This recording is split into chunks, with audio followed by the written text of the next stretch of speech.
ബാലുസ് വ്ലോഗ്സിലേക്ക് സ്വാഗതം. അങ്ങനെ നമ്മളെല്ലാവരും കാത്തിരുന്ന ബിഗ് ബോസ് 7 സീസൺ ആരംഭിച്ചു കഴിഞ്ഞു. വളരെ ചെറുപ്പക്കാരനായിട്ടാണ് ഇന്ന് മോഹൻലാൽ അഥവാ നമ്മുടെ ലാലേട്ടൻ ഈ ഷോയിലേക്ക് എത്തുന്നത്. അതിമനോഹരമായിരുന്നു അദ്ദേഹത്തെ കാണാനായിട്ട്. അദ്ദേഹത്തിൻ്റെ വേഷഭൂഷാദികളും എല്ലാം വളരെ രസകരമായിരുന്നു. 3 പ്രാവശ്യം അദ്ദേഹം ഡ്രസ് ചേഞ്ച് ചെയ്ത് ഇവിടെ വന്നിട്ടുണ്ട്. അദ്ദേഹം വളരെ പോസിറ്റീവായിട്ടും വളരെ നല്ല രീതിയിലും പ്രതീക്ഷ ഈ സീസണിൽ നമുക്ക് വളരെയധികം പ്രതീക്ഷ അർപ്പിക്കുക എന്ന രീതിയിൽ തന്നെയാണ് ഇത് തുടങ്ങി വച്ചിരിക്കുന്നത്. എവിടെയും എൻ്റെ കൈ ചെന്നില്ലെങ്കിൽ ഒന്നും നടക്കില്ല എന്നുള്ള രീതിയിലാണ് അദ്ദേഹം ഇത് തുടങ്ങി വച്ചിരിക്കുന്നത്. അപ്പോൾ ഈ ആദ്യം തന്നെ നമുക്ക് ഈ ബിഗ് ബോസ് ഹൗസിനെ കുറിച്ച് പറയണമെങ്കിൽ വളരെ മനോഹരമാണ്. രാജസ്ഥാൻ്റെ പല കോട്ടകൊത്തളങ്ങളൊക്കെ നമ്മൾ കണ്ട പുരാതനമായിട്ടുള്ള അതിൻ്റെ ഉള്ളിൽ എങ്ങനെയാണ് അതുപോലെയാണ് ഇതിൻ്റെ ഈ ബിഗ് ബോസ് ഹൗസിൻ്റെ ഉൾഭാഗം. പുറമേ നോക്കുമ്പോൾ നമുക്ക് അത്ര തോന്നില്ല, എന്തായാലും ഭംഗിയാണ്. വളരെ മനോഹരമാണ് ഈ പ്രവേശത്തെ ബിഗ് ബോസിൻ്റെ അകത്തളങ്ങൾ.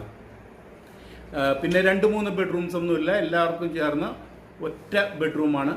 സെപ്പറേറ്റ് ബെഡ്റൂമുകൾ ഒന്നും തന്നെയില്ല കഴിഞ്ഞ ബിഗ് ബോസിൽ ഉള്ളതുപോലെ തന്നെ. പിന്നെ ഡൈനിങ് ടേബിളൊക്കെ കുറച്ച് ചെറുതാക്കിയിട്ടുണ്ട്, പക്ഷേ എല്ലാവർക്കും ചേർന്ന് ഇരിക്കാൻ പറ്റാവുന്ന രീതിയിലാണ്. ഇവിടുത്തെ ഏറ്റവും എടുത്തു പറയേണ്ട 1-2 പ്രത്യേകതകൾ നമുക്ക് ഈ പ്രാവശ്യത്തെ ബിഗ് ബോസ് ഹൗസിനെ കുറിച്ച് പറയുകയാണെങ്കിൽ, ഒന്നാമതായിട്ട് ഇതിൽ പൂളില്ല, അതാണ് ഒരു പ്രത്യേകത. രണ്ടാമത്തെ പ്രത്യേകത എന്ന് പറഞ്ഞാൽ ചരിഞ്ഞ ജയിൽ, അതൊരു തടവറ തന്നെയാണ്. ഇതൊരു മണിയറയല്ല എന്ന് ലാലേട്ടൻ ഓർമ്മിപ്പിക്കുന്നുണ്ട്. അവിടെ ചരിഞ്ഞു വേണം നിൽക്കാൻ, കിടക്കാൻ പോലും പറ്റില്ല. അപ്പോൾ ചരിഞ്ഞ ജയിലറാണ്. ഇനി ഏറ്റവും വലിയ പ്രത്യേകതയുള്ള ഒന്നാണ് പണിപ്പുര. പണി കൊടുക്കാൻ വേണ്ടി തന്നെ ഉണ്ടാക്കിയിരിക്കുന്ന ഒന്നാണ് പണിപ്പുര. ഇവർ കൊണ്ടുവരുന്ന എല്ലാ വസ്തുക്കളും, വസ്ത്രങ്ങളും, മേക്കപ്പ് സാധനങ്ങളും, സകല സാധനങ്ങളും അവിടെ പിടിച്ചു വെച്ചേക്കാണ്. ഇനി ഇവർക്ക് ഇതൊന്നും കൊടുക്കില്ല എന്നാണ് പറയുന്നത്. അപ്പോൾ അതൊരു ഒന്നാന്തരം പണിയാണ്. വളരെ ഇൻട്രസ്റ്റിംഗ് ആണ് ആ ഒരു സംഭവം. ഇനി നമുക്ക് കണ്ടസ്റ്റൻറ്റിലേക്ക് നേരെ പോവാം. കണ്ടസ്റ്റൻറ്റിനെ കുറിച്ച് പറയുന്നത് നമ്മുടെ പ്രൊഡിക്ഷൻ ലിസ്റ്റിലുണ്ടായിരുന്ന എല്ലാവരും തന്നെ വന്നിട്ടുണ്ട്.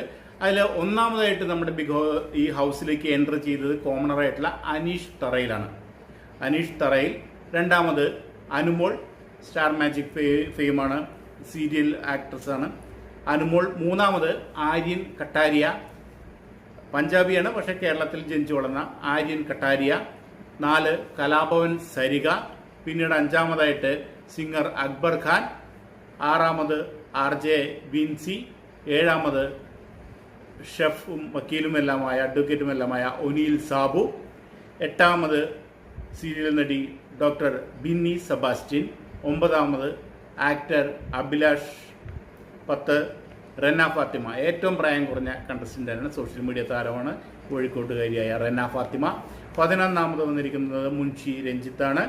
12-മത്തെ കണ്ടസ്റ്റൻ്റ് ജിസിൽ തക്കറ. ഇതാണ് ബിഗ് ബോസ് ഹിന്ദി ഇതിൽ പാർട്ടിസിപ്പേറ്റ് ചെയ്തിട്ടുള്ള ആലപ്പുഴയിൽ വേരുകളുള്ള ജിസിൽ തക്കറ.